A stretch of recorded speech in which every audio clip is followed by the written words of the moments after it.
예수님과 춤을 이래요. 제목을 좀 선정적으로 뽑아봤습니다. 예수님과 춤을. 누가복음 벌써 21번째 시간입니다. 이 복음이라는 것은요, 복된 소리를 의미하는 겁니다.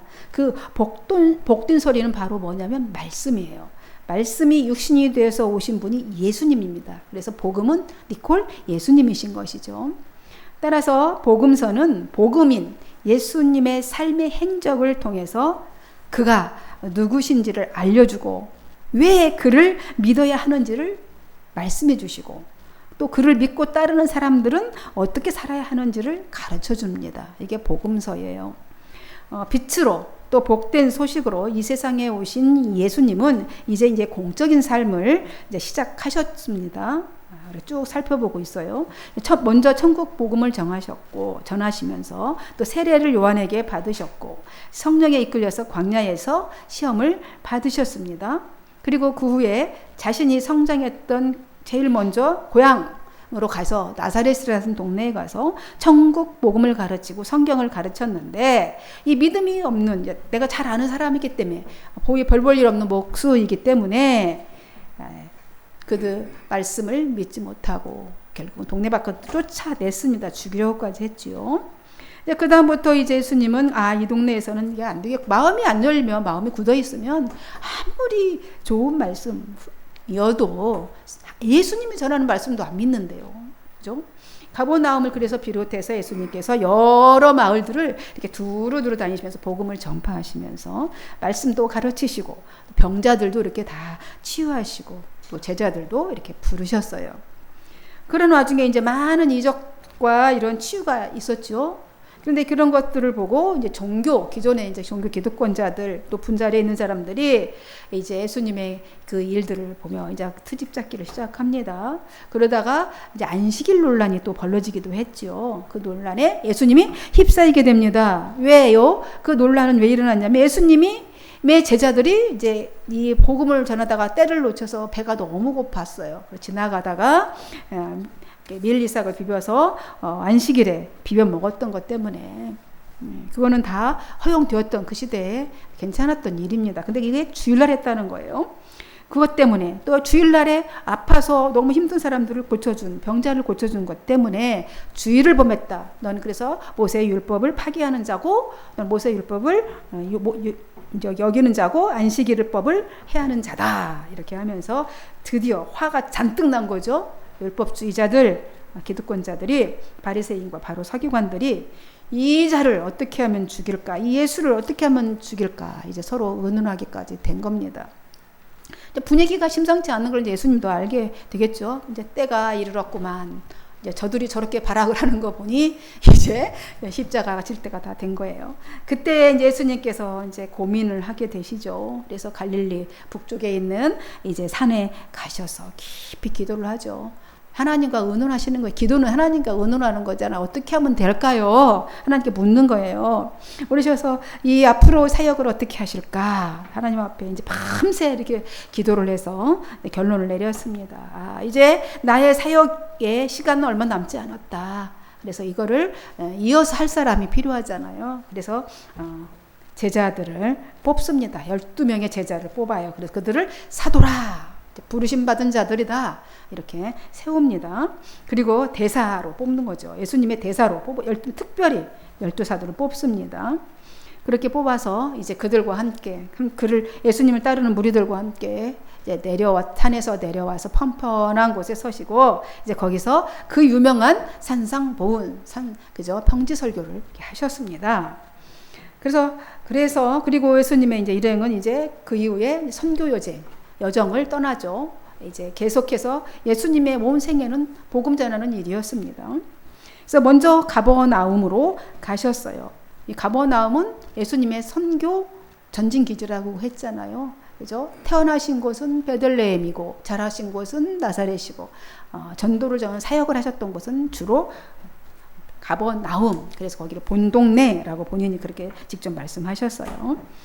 그래서 가버나움 갔더니 백부장이 오셔서 유대인들이 잔뜩 오더니 백부장의 하인이 병들어서 죽게 됐으니 고쳐달라. 그 종에 대해서 고쳐달라고 합니다. 그러게 뭐 깜짝 놀라신 거예요, 예수님이. 종은 인간이 아니에요. 짐승이에요. 그냥 농사짓는 도구였어요. 그 시대 인식이. 근데 종을 백부장이, 그것도 로마의 백부장이, 이건 뭐 충격적인 사건이죠. 그리고 백부장의 그런 선한 그 마음, 긍휼의 마음, 아까 생명을 존중히 여기는 그 마음, 그 믿음에 주님이 감동하신 겁니다. 그래서 이스라엘 중에서도 이 같은 믿음을 내가 보지 못하겠다. 그 오랜 몇천 년 동안 말씀을, 복음, 율법 주고 말씀을 주고 선지자들을 보내서 했는 그들 중에서도 이만큼의 믿음을 못 봤다는 거예요. 그런데 백부장이, 로마의 백부장이 그런 믿음을 갖고 있었다는 겁니다. 예수님이 너무 기뻤겠죠. 기쁘셨어요. 그래서 아주 극찬을 하시잖아요. 이렇게 너 이만한 믿음, 그 믿음을 칭찬한 겁니다. 그리고서 다시 가셔서 이제 그 일이 있은 후에 나인성이라는 곳으로 또 이제 복음의 행진을 하는데, 나인성이라는 성에 들어가기도 전에 입구에서 장례 행렬을 만나게 되죠. 장례는 아주 유달리, 모든 장례는 다 슬프죠. 근데 유달리 가슴이 찢어지게 하는 장례가 있어요. 근데 바로 이 장례였던 거죠. 나인성에 살고 있는 한 과부의 아들이, 하나밖에 없는 그 아들이 죽은 거예요. 그래서 그 아들의 장례니 얼마나 그 어머니의 애통과 슬픔이 컸겠습니까? 모든 동네 사람들도 다 알고 있는데 같이 너무나 슬픈 통곡하는 그 모습을 안타깝게 예수님이 보시고 그냥 지나칠 수가 없으셨습니다. 그래서 가서 장례 행렬에 동참하셔서 과부를 위로하시고 이제 그 아들의 관에 손을 얹으시고 청년아 일어나라 명령을 하십니다. 청년이 마치 무슨 일이야 하는데 잠에서 깨어난 듯이 사람들에게 왜 이렇게, 내가 여기 어디야, 이렇게 벌떡 일어난 겁니다. 관에서. 얼마나 놀랐겠어요. 근데 그래서 그 일로 인해서 그 슬프고 애통하고 가슴 찢어졌던 그 장례 행렬이 뭘로 변했겠어요? 기쁨의 환호로, 축제로 변했습니다. 이 기적의 사건이 온 유대 널리 뭐 그 입을 다물라 한다고 해서 다물어지겠어요. 이 놀라운 일이 생겼는데 이 복음은 이렇게 전파되는 거예요. 이렇게 막 가슴이 막 벌렁벌렁 보는 사람들도 막 이게 어찌 이런 일이, 죽었잖아요. 분명히 장례를 죽어서 이제 무덤으로 가는 그 청년이 벌떡 일어나서 이게 웬일이야, 이게 어디야, 벌떡 일어난 거예요. 잠에서 마치 깬 듯이 눈 비비고 일어나서 이거 기적 중에 기적이었던 거죠. 근데 이 소문은 온 사방 팔방으로 퍼져나갔는데 그때 마침 이 세례 요한이라는 사람은 누군지는 알죠? 세례 요한이 바로 분봉왕 헤롯 안티파스, 헤롯 왕의 아들 위해서 지하 감옥에 이렇게 갇혀 있었습니다. 근데 이 소문이 거기까지 퍼진 거예요. 감옥에 있는 세례 요한의 귀까지도 이제 예수님의 이 놀라운 이 행하신 일들이 막 전해지게 되었어요. 이 기적에 대한 소식도 듣게 됩니다. 그러자 세례 요한이 지금 목이 금방 잘리게 생겼는데 얼마나 마음이, 아무리 훌륭한 선지자였어도 죽음 앞에 그랬겠죠. 그래서 제자 2명을 예수님께로 보내죠. 예수님께로 제자 2명을 보내서 오실 그이가 당신입니까? 아니면 다른 일을 우리가 기다립니까? 라고 이렇게 물어보라고 이제 제자 2명을 보내요. 한마디로 그러니까 당신이 예수님한테 물어봐라. 당신이 이스라엘이 아직까지 우리가 기다리고 있던 그 메시아 그리스도가 맞냐? 이렇게 물어보라는 겁니다. 그래서 이제 예수님께서 거기에 대해서 대답을 하셔요. 오늘 22절에서 23절에 이렇게 대답하죠. 맹인이 보며 못 걷는 사람이 걸으며 나병한 자 깨끗함을 받으며 귀먹은 사람이 들으며 죽은 자가 살아나며 가난한 자에게 복음이 전파된다 하라. 누구든지 나로 말미암아 실족하지 아니한 자는 복이 있도다. 이렇게 전해라. 이렇게 말합니다. 예수님은 이 세례 요한은 그냥 당신이 메시아가 맞습니까? 그랬으면 D다 아니다, yes, no 이렇게 말씀을 하면 알아듣기 쉽잖아요. 근데 그렇게 간단하게 말씀하시지 않고 구약의 말씀인 이사야의 예언을 이용해서 답을 하십니다. 이 말씀은 예언서 이사야서에 이렇게 기록되어 있어요. 이사야 35장에 보면 5절에서 10절에 이렇게 기록되어 있습니다. 그때에 맹인의 눈이 밝을 것이며 못 듣는 사람의 귀가 열릴 것이며 그때에 저는 자는 사슴같이 뛸 것이며 말 못한 자의 혀는 노래하리니 이는 광야에서 물이 솟겠고 사막에서 시내가 흐를 것임이라. 이렇게 한마디면 될 것을 이렇게 길게 말씀을 인용해서 합니다. 그러면 이거는 말씀을 알아듣는 사람, 말씀을 알고 있는 사람만 듣겠죠? 우리가 이 말씀을 배웠고 우리 아까 암송했으면 그 말씀을 내가 알고 있으니까 딴 사람에게 그 말은 이 말씀이구나 알아듣는데, 안 그런 사람은 이렇게 얘기하면 알아들어요? 못 알아들어요? 못 알아듣죠. 그 예언의 예수 그리스도 메시아에 대한 예언이 이렇게 기록되어 있는 걸 아는 사람만 알아듣는, 그렇게 말씀하셨어요. 그래서 복음은 비밀이래잖아요. 듣는 자, 깨닫는 자만 믿을 수 있어요. 아무리 훌륭한 설교를 해도 못 알아듣는 사람 못 알아들어요. 여러분, 세례 요한에 대해서 이렇게 말씀드리면 여러분이 어느 정도 알고 있겠죠. 예수님보다 6개월 정도 먼저 태어났죠. 6개월 먼저 태어났고요. 아버지는 누구예요? 제사장 사가랴죠. 그 당시에 제사장이었던 사가랴이고, 어머니는 그가 또 아론의 자손 엘리사벳이라는 분입니다. 그렇게 해서 다 레위 지파 안에 속해 있는, 그러니까 고로 세례 요한도 레위 지파 제사장 가문의 자식이었다 이 말입니다.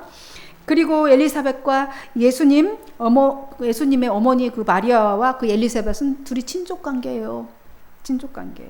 그래서 요한은 그러니까 예수님과 요한의 관계도 친척이지요.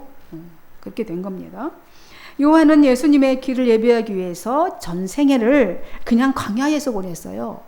그죠? 예언대로 술도 마시지 않고 막다 털어서 그냥 광야에서 야인처럼 그렇게 지냈단 말이에요. 맨날 금식하고 경건을 외치고 회개하라 독사의 자식들아 외치고 이렇게 공생에 예수님이 등장하기 전까지 그런 삶을 살았단 말이에요. 그리고 거기서 세례도 베풀고, 또한 세례 요한은 그런데 그렇게 살아가면서도 사람들이 그렇게 살아가니까 경건 생활을 하니까 그 경건을 추구하는 그 핍박과 그 압제 속에 식민 생활을 하고 있던 그 유대인들이 다 이 세상 못 살겠다, 막 너무 힘들고 그러면 진짜 못 해먹겠네, 못 살겠네. 그래서 가는 분들이 다 어디로 가요? 광야로 갔단 말이에요. 그래서 이제 그 세례도 받고 회개하면서 금식하면서 구국을 위해서 기도하고 그랬겠죠. 그렇게 했는데 전생애를 그렇게 살았어요. 그런데도 사람들이 자기를 막 메시아인 줄 알고 막 떠받쳤단 말이에요. 세례 요한을. 너무 선지자이고 아까 얘기했듯이 제사장 가문의 아들이고 이렇게 거룩하게 살고 있으니 얼마나 존경을 받았겠냐고. 엄청 많았어요. 예수님의 제자보다 더 많았단 말이에요. 그 당시 세례 요한의 제자가. 그렇게 있는데도 자신의 위치를 정확히 알았어요. 자기가 뭐나 된 것처럼 막 떠들어대지 않았다 이 말이에요. 정확하게 처신을 하고, 광야 나는 소리에 불과해, 나는 사람도 아니야, 그냥 소리야 하고 막 회개를 막 선포하면서 하나님의 의를 부르짖었습니다.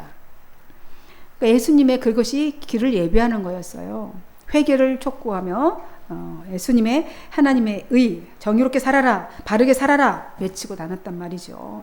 그러다가 지금 감옥에 갇힌 겁니다. 죽음을 이제 앞두게 된 거죠. 그래서 예수님에 대한 메시아가 진짜인가라는 확신이 필요했던 거죠. 그래서 물어본 거예요. 그래서 그 물음에 대해서 예수님이 이렇게 연의 말씀으로 확답했다는 겁니다. 주님은 그냥 세례 요한에게 이 말의 뜻은 뭐예요? 나 메시아 맞아. 그냥 너로 기록된 말씀, 그 말씀, 약속의 말씀 그대로 믿고 두려워하지 말고 그냥 그 상황, 너의 지금 뭐 죽든지 살든지 그 상황에 그냥 맡겨. 그냥 그러라는 겁니다. 너의 사명은 거기까지야. 예수님의 길을 예비하는 데까지입니다. 세례 요한의 사명이에요. 그런 말씀이 내포되어 있는 거죠. 예수님은 요한의 제자들이 이제 이렇게 그 말을 듣고 뭔 말인지는 모르지만 제자들도 이제 그 전하러 이제 간 거죠. 돌아가자 이제 정중, 예수님을 따르는 이 제자들이 모여 있는 그 청중을 향해서 예수님이 이런 질문을 던집니다. 군중들에게 먼저 뭐라고 말하냐면, 너희가 무엇을 보려고 광야로 나갔더냐 이렇게 질문을 합니다. 뭐 때문에 여기 온 것입니까? 여러분, 우리 한만교회에 왜 오셨습니까? 뭐 이런 거죠. 왜 오셨어요? 광야에 도대체 왜 갔느냐라는 질문이에요. 사실상 경건한 사람들, 아까 얘기했듯이 유다 광야로 간 것은 요한의 회개 촉구의 그런 외침을 막 듣고 세례를 받으러 간 거죠. 대부분의 거기 간 사람들은. 그러나 지금 예수님 앞에 모여 있는 사람들 중에는 그렇지 않은 사람들도 있었던 것입니다. 그런데 예수님이 그래서 이렇게 말하는 거죠. 너희가, 이 말의 뜻에는 이런 말인 거예요. 왜 너희가 못 보려고 왔냐? 너희가 세상의 복을 받기 위해서 갔지 않냐? 도대체 너 교회 왜 왔냐? 여기서 기도하고 막 복 빌면 복 받으려고 오지 않느냐? 도대체 뭘 기대하고 바라보고 너희들이 그 광야로 갔냐? 라고 묻는 겁니다. 이것은 요한을 바라보고 있는 백성들의 그릇된 그 세속적인 인식, 갖고 있는 그 인식을 지적하신 것이기도 합니다. 그러면서 바람에 흔들리는 갈대냐? 하면 그 요단 강변에는 그 유대 그 광야 옆에 이제 요단강이 있잖아요. 그 강변에 갈대들이 이렇게 무성하게 많이 있었습니다. 그래서 갈대를 비유해서 말씀하신 거예요. 질문하던 그 의도가 뭐냐면, 갈대는 불확실하니까 계속 변덕스럽잖아요. 그러니까 갈대를 믿을 수가 없는 거야. 그래서 여자의 마음 갈대라 얘기하잖아. 근데 남자가 더 갈대 같잖아요. 그죠? 갈대 같은 이랬다 저랬다 알 수가 없는 그들의 신앙을 꼬집은 거예요. 사실은. 한때는 막 아까 얘기했듯이 엄청 많은 사람들이 세례 요한을 메시아로 여길 만큼 아주 추앙했어요. 근데 요한이 지금 감옥에 갇혔잖아요. 막 정의를 외치다가 갇혀서 이제 아무 힘도 없어요. 갇힌 거 보니까. 그러니까 슬그머니 이제 요한과 이제 거리두기 뭐 이렇게 끊는 거죠. 곁을 떠난 거예요. 이것을 예수님이 모를 리가 없죠.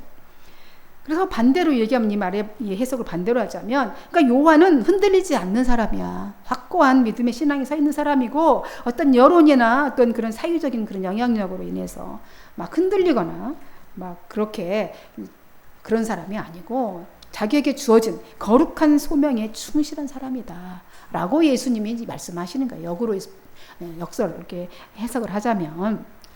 그러시면서 너희가 그러면 뭐 보러 나갔냐? 무엇을 보려고 나갔더냐? 부드러운 화려한 옷 입은 사람들이냐? 이렇게 또 물어요. 계속해서 질문을 던지죠. 예수님 질문화법을 쓰십니다. 이 말은 너희가 문화적인 어떤 그런 풍요로움이나 이 권세와 안락함을 얻기 위해서 지금 세례 요한을 찾아갔냐? 이렇게 묻는 겁니다. 여러분, 이 3만 교 이렇게 오신 것은 여기에 권세 얻으려고, 풍요로움을 얻으려고 오셨습니까? 이렇게 묻는 겁니다. 주님이. 왜 왔냐? 왜냐면 당시에 유대인들은 메시아가 이렇게 오시면 지금 현재 압박받고 있는 이 식민지 생활에서 외적인 그런 외적인 세력에서부터 우리가 해방받고 경제적으로나 이제 문화적으로나 이제 풍성한 이런 축복을 받게 될 것이라고 생각하고 있었던 것입니다. 근데 세례 요한이 회개를 막 외치고 정의를 그따위로 살면 안 된다 말이야. 어떻게 동생의 아내를 취하고 막 이렇게 막 독사 같은 자식들아 막 하면서 외치면서 회개하라. 도끼가 내가 나무 뿌리 앞에 있다. 막 이러면서 외치니까 막 너무 힘든 거잖아요. 그러다가 감옥에 갇힌 거예요. 이런 일을 하다가. 이제 가만히 보니 지켜보고 있던 이 사람들이 요한에게는 이제 기대할 게 없다. 기대할 게 없어. 우리의 욕망, 우리의 욕구를 채워줄 수 없다. 능력이 없네.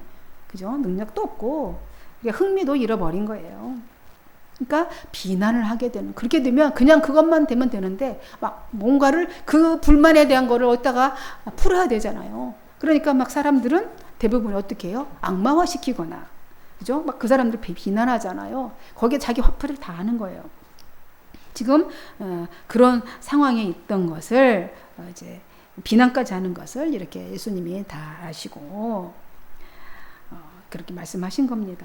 세례 요한이 감옥에 갇힌 것은 불의한 왕, 그죠? 불의한 정치권에 굴복하지 않고 하나님의 계명에 대해서 절대 양보하지 않았기 때문입니다. 그냥 말씀 있는 그대로 날 것을 그냥 막 전해다 보니까 그렇게 하는 거예요. 그래서 주님이 또 묻습니다. 너희가 그럼 선지자를 보러 갔냐? 거기에 선지자. 그럼 그거는 맞다. 그러니까 요한에 대해서 굉장히 인정을 하신 거죠. 그것은 맞다. 본인이 보러 갔냐? 그건 맞다. 이렇게 말씀하시는 거예요. 요한은 하나님의 선지자다. 맞다. 그러면서 계속 덧붙이셔야 해요. 선지자보다도 훌륭한 자다. 이렇게 말합니다. 요한에 대해서 예수님이 선지자보다 더 훌륭한 자다.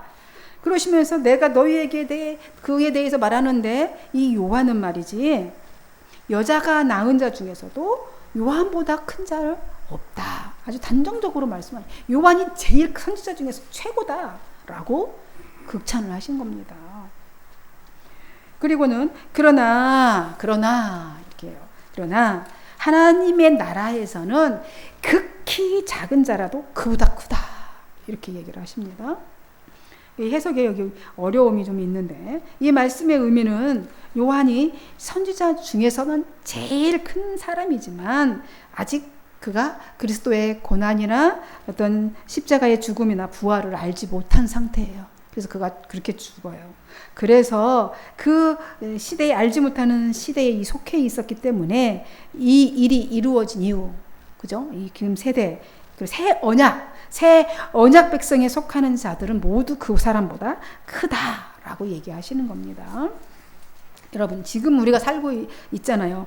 살고 있으면서 지금 우리 주 안에 있는 우리는 얼마나 큰 자인지 이제 알겠죠. 인식이 되죠. 요한보다 커요.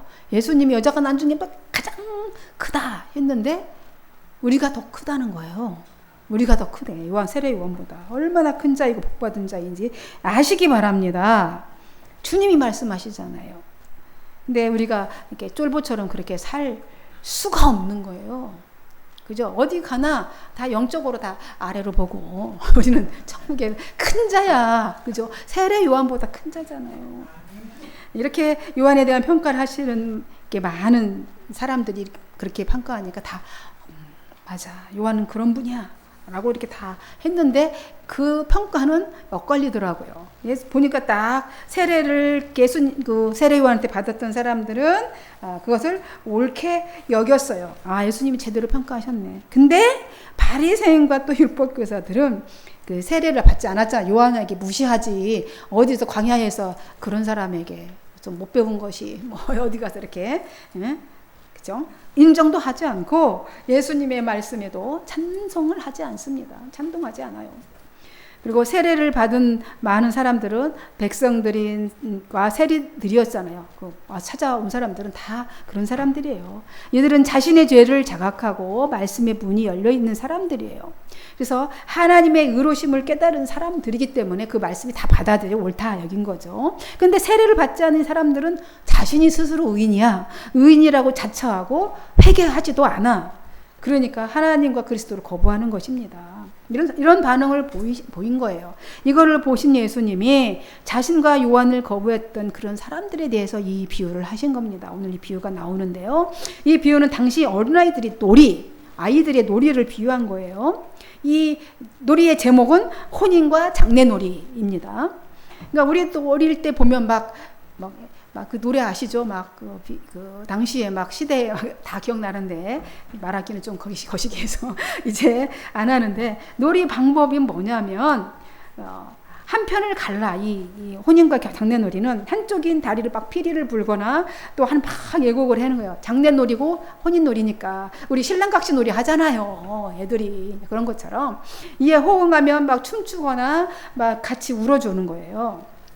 그래서 그 시대에 다 그게 우리 애들 노리는 거 보면은 그 소꿉놀이 하는 거 그 가정에 보시면 다 보이잖아요. 그런 것처럼 이들이 그랬단 말이에요. 그런데 그러므로 한쪽 편은 다른 한편이 그렇게 하면은 울어줘야 되잖아요. 예곡하는데 울어야 되고 피리를 불며 옆에서 춤을 춰줘야 돼. 이게 그런 놀이예요.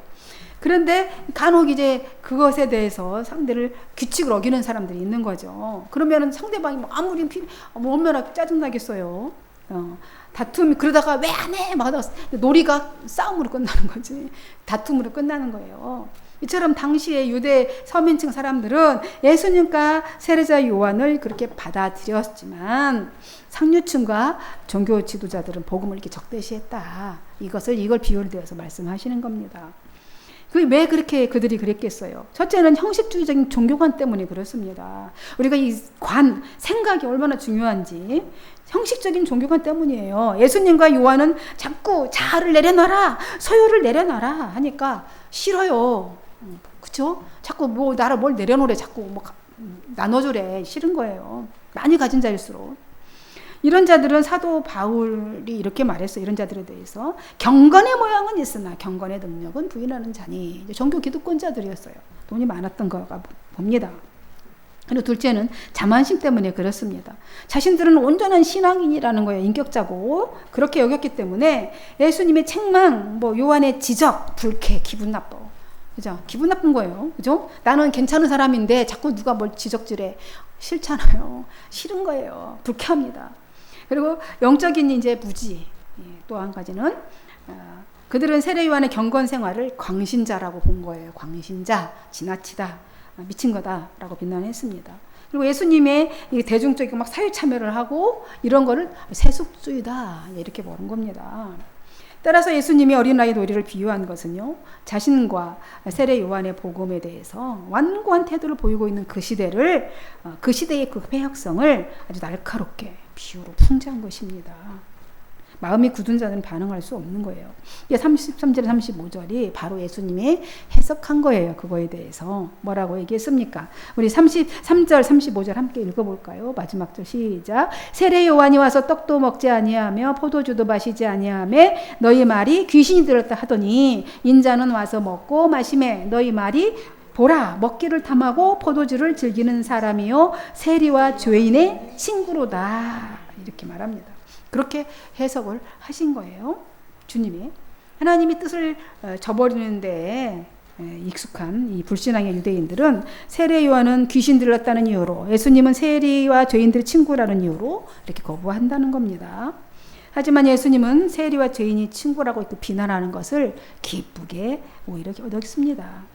여러분, 그러면서 지혜는 자기의 모든 자녀로 인하여 옳다함을 얻느니라 이렇게 말합니다. 지혜는 그래서 그것을 받아들이는 사람, 우리 자녀들에 의해서 결국 옳다라고 인정받는다는 거예요. 입증을 받아요. 하나님의 지혜는 뭡니까? 하나님의 지혜는 요한을 통해서 심판을 경고하게 하시고 하나님께로 향하게 하시고 또 예수님을 통하여서는 십자가로 온 세상의 인류를 구원하게 하셨습니다. 이것이 하나님의 지혜입니다.